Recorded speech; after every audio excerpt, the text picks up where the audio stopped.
बिहार की राजनीति में नया तूफान खड़ा हो गया है। जेडीयू से मुस्लिम नेताओं के इस्तीफे का सिलसिला शुरू हो गया है। वक्फ संशोधन बिल को लेकर जेडीयू के रुख से नाराज होकर पहले डॉक्टर कासिम अंसारी ने पार्टी छोड़ दी और फिर जमुई से अल्पसंख्यक प्रदेश सचिव मोहम्मद शहनवाज मलिक ने भी इस्तीफा दे दिया और अब जेडीयू के अल्पसंख्यक विभाग के प्रदेश महासचिव मोहम्मद तबरेज सिद्दीकी ने भी पार्टी से इस्तीफा दे दिया है।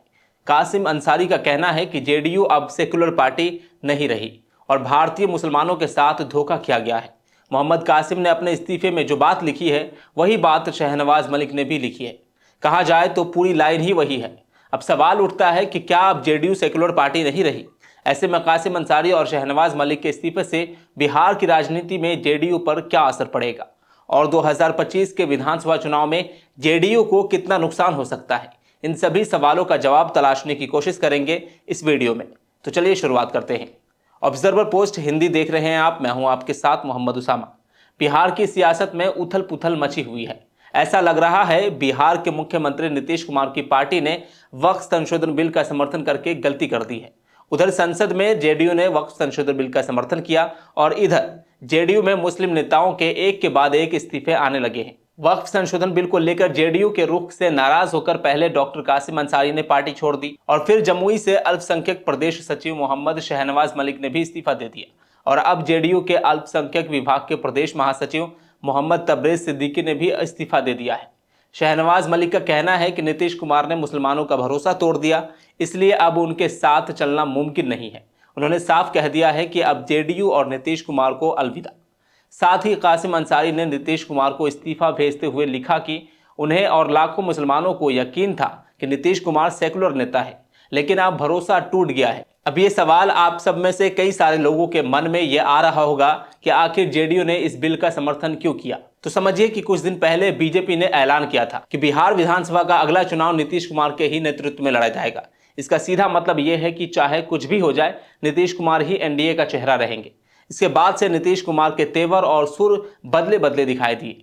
कई जनसभाओं में नीतीश कुमार कह चुके हैं कि अब इधर उधर नहीं जाएंगे, बल्कि बीजेपी के साथ कंधा से कंधा मिलाकर चलेंगे। ऐसे में जेडीयू एनडीए का हिस्सा है जिसमें बीजेपी मुख्य पार्टी है।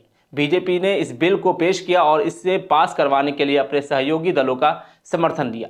लोकसभा में जेडीयू के नेता लल्लन सिंह ने इस बिल का समर्थन किया और कहा कि यह बिल जो है मुस्लिम विरोधी नहीं है।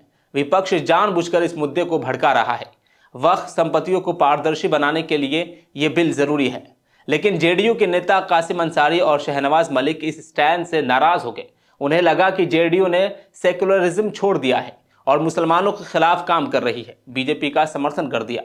अब आते हैं कासिम अंसारी कौन है और उनकी जेडीयू में क्या भूमिका है।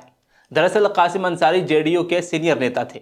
बिहार के बांका जिले से विधानसभा चुनाव के उम्मीदवार भी रह चुके हैं। ऐसा कहा जाता है कि जेडीयू के मुस्लिम चेहरों में से एक थे। कासिम अंसारी को लगा कि नीतीश कुमार अब सेकुलर नेता नहीं रहे और जेडीयू मुसलमानों के मुद्दों को अनदेखा कर रही है। कासिम अंसारी का मानना है कि मुसलमानों को इस बिल से नुकसान होगा, लेकिन जेडीयू ने इस पर ध्यान नहीं दिया। इन्हीं वजहों से उन्होंने पार्टी से इस्तीफा दे दिया और कहा कि मुझे अफसोस है कि मैंने अपनी जिंदगी के कई साल इस पार्टी को दे दिए। अब ऐसे में जेडीयू में अंदरूनी बगावत के संकेत आने शुरू हो गए हैं।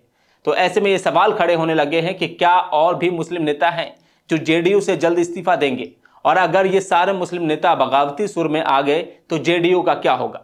सबसे पहला सवाल कि क्या जेडीयू का मुस्लिम वोट बैंक खिसक सकता है, क्योंकि बिहार और झारखंड में जेडीयू को मुसलमानों का अच्छा समर्थन मिलता है, लेकिन अब ऐसे में ये कम हो सकता है क्या। दूसरा सवाल, क्या आरजेडी और कांग्रेस को इसका फायदा हो सकता है, क्योंकि अगर मुस्लिम वोट जेडीयू से खिसकता है तो ऐसे में क्या राष्ट्रीय जनता दल यानी कि आरजेडी और कांग्रेस को इसका फायदा मिलेगा। साथ ही यह भी सवाल उठता है कि क्या इस घटनाक्रम से बिहार की राजनीति पर क्या असर पड़ेगा।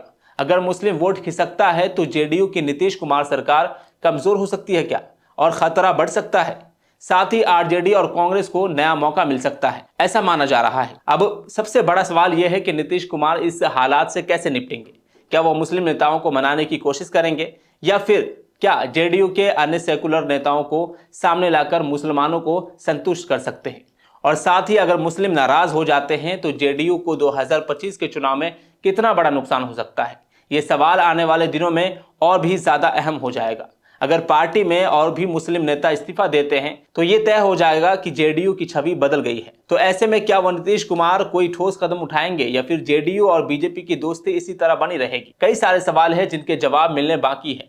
वहीं ऐसा माना जा रहा है कि डॉक्टर कासिम अंसारी का इस्तीफा और मोहम्मद शहनवाज मलिक एक संकेत है, जेडीयू में अंदरूनी गड़बड़ियां शुरू हो गई है। अगर जेडीयू ने जल्द कदम नहीं उठाए तो मुस्लिम वोट बैंक हाथ से निकल सकता है, क्योंकि आरजेडी और कांग्रेस इसका पूरा फायदा उठाने की कोशिश करेंगी। अब देखना यह होगा कि जेडीयू इस संकट से कैसे निपटेगी और बिहार की राजनीति जो है किस दिशा में जाएगी, और आने वाले दिनों में कौन कौन जेडीयू से किनारा करता है, इसका सियासी असर क्या पड़ेगा।